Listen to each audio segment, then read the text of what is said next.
শুভ সকাল, সবাই কেমন আছো? এই আজকে বিধাননগরের বাড়ি থেকে চলে যাব, 1-1.5 ঘন্টা পর বেরোবো, 12:30-1টা নাগাদ বেরোবো। এই শেষবারের মতো বিধাননগরের বাড়িতে বসে চা খাচ্ছি, আবার কবে আসবো জানি না। সত্যি কথা বলতে কি, এখানে আমরা 22 বছর থেকে গেছি, তো সবার সঙ্গে একটা সম্পর্ক অন্যরকম হয়ে গেছে।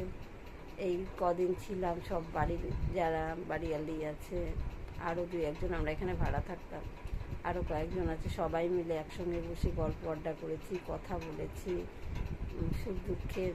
মনটা ভালো লাগে, কাজ করতে করতে কথা বলি সবার সঙ্গে। আর ওখানে তো তা না, ওখানে যে কাজ করতে করতে কথা বলবো, ফ্ল্যাটে থাকি, 4 দেয়ালে বন্দি, কার সঙ্গে কথা বলবো? কথা বলার লোকই নেই। তোমাদের সঙ্গে মাঝে মাঝে ভিডিও করে কথা বলি, এই হলো ব্যাপার। একা থাকা যে কতটা কষ্টকর সেটা সবাই জানো। এই জন্য আমি ব্যবসা করতে শুরু করেছিলাম, একা থাকতে আর পাচ্ছিলাম না বলে। কিন্তু ব্যবসা করে এখন দোকান নিয়েছি, এখন আবার দোকান নিয়েছি বলে কোথাও যেতে পারি না। এই বিধাননগরের বাড়িতে এলাম, 5-6 দিন থাকলাম। ইচ্ছে ছিল 15 দিন থাকবো, কিন্তু আগে আগে ইচ্ছে করলেই 15 দিন 10 দিন থাকতে পারতাম। দোকান ভাড়া নিয়েছি, কতদিন বন্ধ রাখবো দোকান বলো?